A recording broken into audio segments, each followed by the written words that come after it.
They say a compliment is a gift, something freely given, something meant to warm the chest and soften the day. But for some people, praise doesn't feel like a gift at all.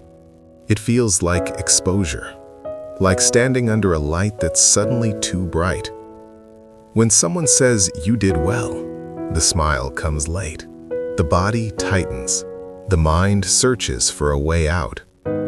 Why does kindness feel uncomfortable to receive? Why does approval trigger doubt instead of relief? And why do some people instinctively deflect, downplay, or reject praise, almost as if it carries a hidden cost? This is not arrogance, and it is not ingratitude. It is something quieter, something shaped slowly over years of unseen emotional conditioning. This reflection explores the inner world of people who struggle with compliments, the invisible tension beneath polite deflection, the psychology behind discomfort, and the deeper story that praise quietly awakens. Not to fix it, not to judge it, but to understand it. Let's begin. A compliment arrives softly, sometimes casually, sometimes with genuine warmth. And yet, instead of settling into the chest, it hovers, uncomfortable, unstable, almost foreign. You did great. You're really talented. That was impressive. The words are clear. The intention is kind. But inside, something resists. The body tightens just a little. The mind moves quickly, searching for balance, for modesty, for escape. Oh, it wasn't that good. Anyone could have done it. I just got lucky. These responses often come automatically, like reflexes practiced over years. Not because the compliment is unwanted, but because it feels unsafe to hold. Praise creates a mirror, and for some people, that mirror reflects an image that doesn't match the one they've learned to recognize. When external affirmation collides with internal doubt, the nervous system notices first. There's a subtle jolt, a quiet confusion. If they think this highly of you, what happens when you disappoint them? What if they see something you can't maintain? What if this raises expectations you're not sure you can meet? Compliments don't just acknowledge what is, they imply continuity. They suggest stability. They hint at worth. And for someone whose self-image feels fragile, praise can feel like standing on ground that might give way. So the discomfort isn't rejection, it's protection. Protection from being seen too closely, from being held to a standard that feels unfamiliar, from believing something that might later be taken away. In these moments, deflection becomes a form of emotional safety, a way to lower the volume, a way to stay aligned with an identity that feels known, even if that identity is built on self-doubt. Because accepting praise requires a kind of trust. Trust that the warmth won't disappear. Trust that being valued won't come with strings attached. Trust that being seen doesn't mean being exposed. And when that trust hasn't fully formed yet, compliments feel less like comfort and more like risk. Long before a compliment feels uncomfortable, something else happens first. A lesson is learned, quietly, repeatedly, without explanation.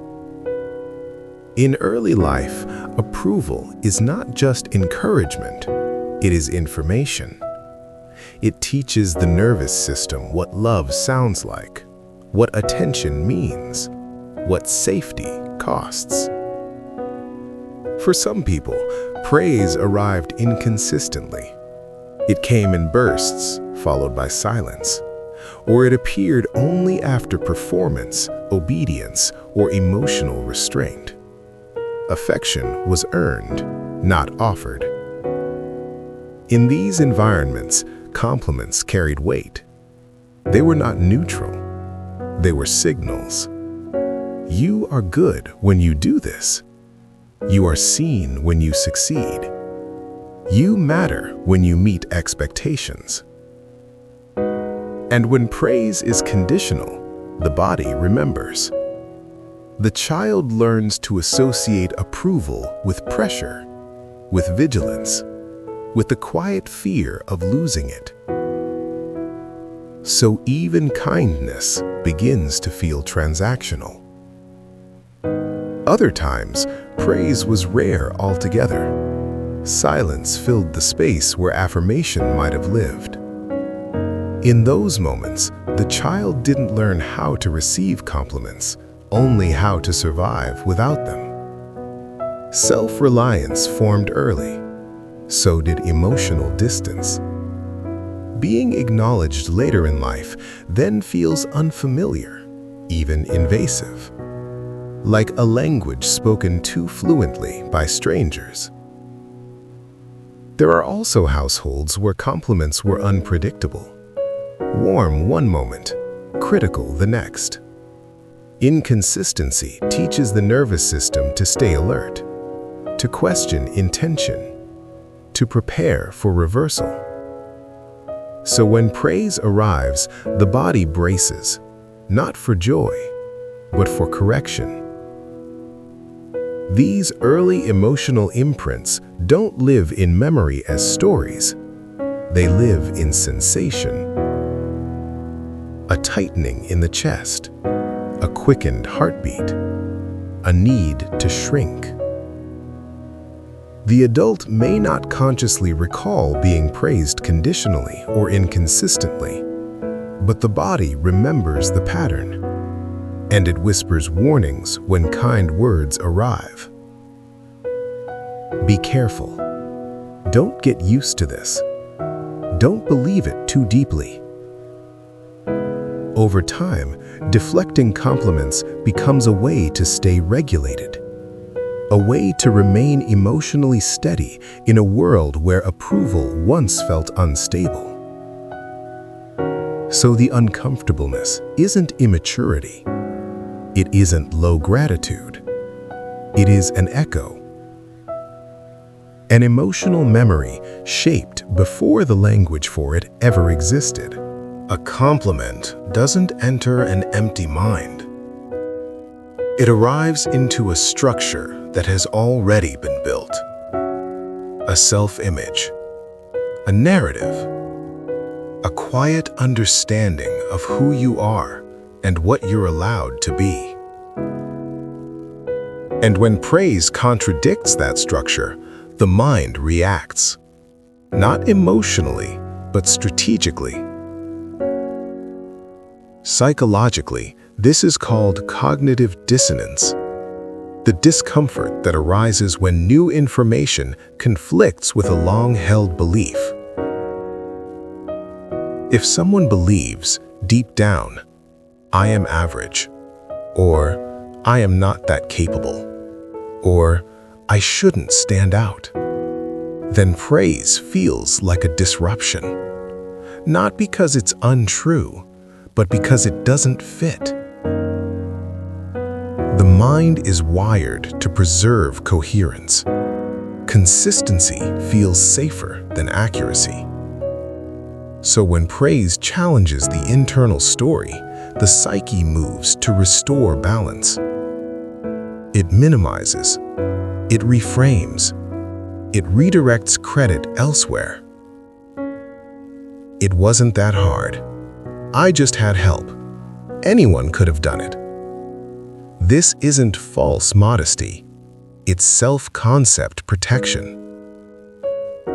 Accepting praise would require updating the internal identity. And identity changes are not light adjustments. They are emotional shifts.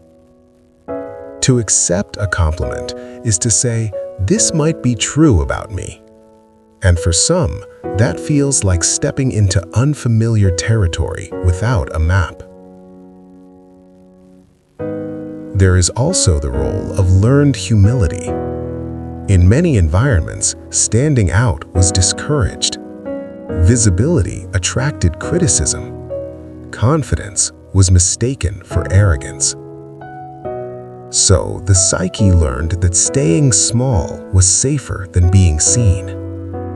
Deflecting compliments became a social skill, a way to remain likable, a way to avoid envy, scrutiny, or expectation. Over time, this skill turns inward. Even when no one is watching, the mind continues to shrink itself, continues to edit reality to maintain belonging. So when praise arrives, the resistance isn't against the person offering it, it's against the internal shift it threatens to create. Because if the compliment is accepted, something must change. The story must expand. The self must take up more space. And not everyone feels ready for that. A compliment rarely ends where it's spoken. It echoes forward. "You're really good at this" doesn't stay in the present moment. It carries an unspoken future. You will continue to be good. You will live up to this. You will not fall short. For some people, this implication is where the discomfort truly lives. Praise can feel like a spotlight that doesn't turn off. Once illuminated, the pressure to remain visible begins. And visibility has a cost. If you are admired, you can disappoint. If you are valued, you can be evaluated. If you are praised, you can be watched. So the compliment is not just kindness, it is exposure. There is also the fear of being seen too accurately, of someone noticing strengths that the person themselves has learned to ignore or suppress. To be complimented is to be mirrored. And mirrors can feel dangerous when they reflect parts that were never fully welcomed. What if they see potential that feels overwhelming? What if they expect growth when survival has already taken so much energy? What if they believe in something that feels fragile, unstable, or temporary? So the psyche pulls back. Better to lower expectations now than to collapse under them later. Better to deflect than to be held to a standard that feels impossible to maintain. There is often a history behind this fear. Moments when praise was followed by pressure, when recognition led to responsibility before readiness. In those moments, approval stopped feeling like support and started feeling like demand. The body learned that kindness could come with conditions, that being seen meant being used, not valued, that being valued meant being needed in ways that drained rather than nourished. So even gentle compliments can activate old alarms. The smile remains polite. The words sound grateful. But inside, the system is bracing. Not because the compliment is wrong, but because it feels like a promise. And the fear is not being able to keep it.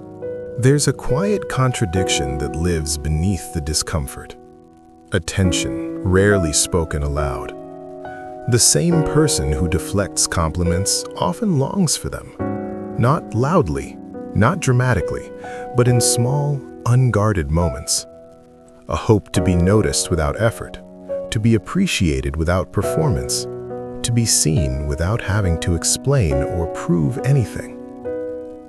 And when recognition finally arrives, it creates an emotional split. One part leans forward, the other pulls back. The leaning part feels relief, a soft warmth, a momentary sense of being understood. The retreating part tightens immediately. It whispers caution. It remembers past costs.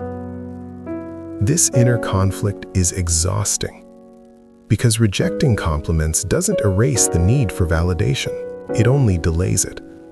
The hunger remains, but it goes unacknowledged. So the person learns to survive on partial nourishment, accepting kindness from a distance, letting it pass by without fully taking it in. Over time, this creates a quiet grief.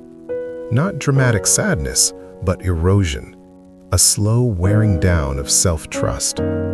Because every deflected compliment reinforces an old belief: if they really knew you, they wouldn't say this. And yet the desire to be seen never disappears. It only becomes more careful. This is why discomfort with praise is often misunderstood. It isn't arrogance. It isn't indifference. It is ambivalence. A deep wanting paired with deep fear. Fear of depending on external affirmation. Fear of losing it once it's tasted. Fear of discovering that worth is conditional after all. So the psyche chooses neutrality, a middle ground where nothing is fully accepted and nothing is fully risked. But living in that space requires constant emotional regulation, a quiet editing of experience, a steady suppression of joy. And while it keeps disappointment at bay, it also limits connection. Because being seen, truly seen, requires allowing warmth to land, even when it feels unfamiliar, even when it feels undeserved. Discomfort does not dissolve through force. It softens through permission. For people uneasy with compliments, the internal wall was not built accidentally. It formed slowly, brick by brick, in response to real emotional conditions.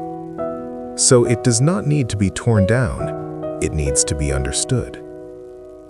There is a subtle difference between rejecting a compliment and noticing the reaction to it. One is automatic, the other is spacious. When awareness enters, the moment stretches. The tightening is felt. The urge to deflect is recognized. And in that recognition, something important happens. The nervous system is no longer alone in its response. There is no demand to believe the compliment, no requirement to feel grateful enough, no expectation to suddenly rewrite the self-image. There is only observation. Something in you feels unsafe right now. Something learned this reaction for a reason. That acknowledgement alone can reduce the urgency to escape. Because much of the discomfort comes from the fear of being pushed into confidence, into exposure, into change before readiness. When no push arrives, the body listens. Compliments do not need to be absorbed fully to be received. They can be allowed to exist nearby, like warmth felt through a wall before the door is opened. This reframing matters. It shifts the experience from obligation to choice. The compliment becomes information, not a verdict, an offering, not a demand. And slowly, over time, the internal wall may develop a window, not to let everything in, but to let some light through. This is not about becoming someone who loves praise. It is about becoming someone who feels safe enough to pause when it arrives. Safety grows through repetition without harm. Through moments where kindness does not lead to pressure, where being seen does not result in withdrawal or demand. And in those moments, the body learns something new, quietly, gently, without instruction. That warmth can exist without cost. Not every compliment needs to be believed to be held. Some only need to be allowed to land, softly, temporarily, without commitment. For people who are uncomfortable with praise, integration does not arrive as confidence. It arrives as neutrality. A moment where the body doesn't flinch as strongly, where the chest doesn't tighten as fast, where the urge to deflect loses a little urgency. This is how change actually looks. Quiet, uneventful, almost easy to miss. Letting warmth land does not mean agreeing with the compliment. It means not pushing it away immediately.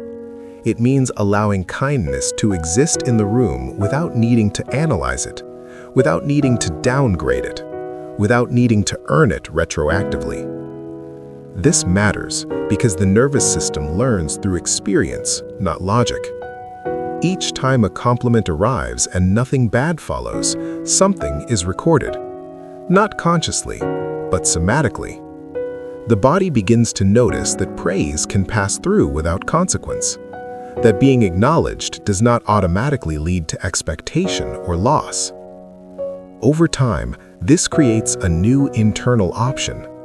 The person may still feel unsure, still skeptical, still cautious, but the fear is no longer absolute. There is also a subtle shift in how self-worth is held. Instead of being a fixed verdict, good or not enough, it becomes fluid, contextual, less fragile. Compliments stop feeling like identity threats and start feeling like moments that can be experienced and released. This is not about becoming someone who seeks validation. It is about becoming someone who doesn't have to fight it. Because fighting kindness is tiring, and safety does not require armor forever. Eventually, warmth becomes less startling, not because it is deserved, but because it is familiar, and familiarity is the beginning of trust. If this reflection felt familiar, if something quiet inside you softened while listening, know that this discomfort is more common than it appears. Many people carry it silently, believing they are alone in it. You are not. If you'd like to stay connected, this channel exists as a gentle psychological space, one that explores the hidden corners of the human heart without pressure or judgment. You're welcome to share your thoughts in the comments if it feels right. And if not, that's okay too. Even reading someone else's words can be enough. Take care of yourself. You deserve gentleness.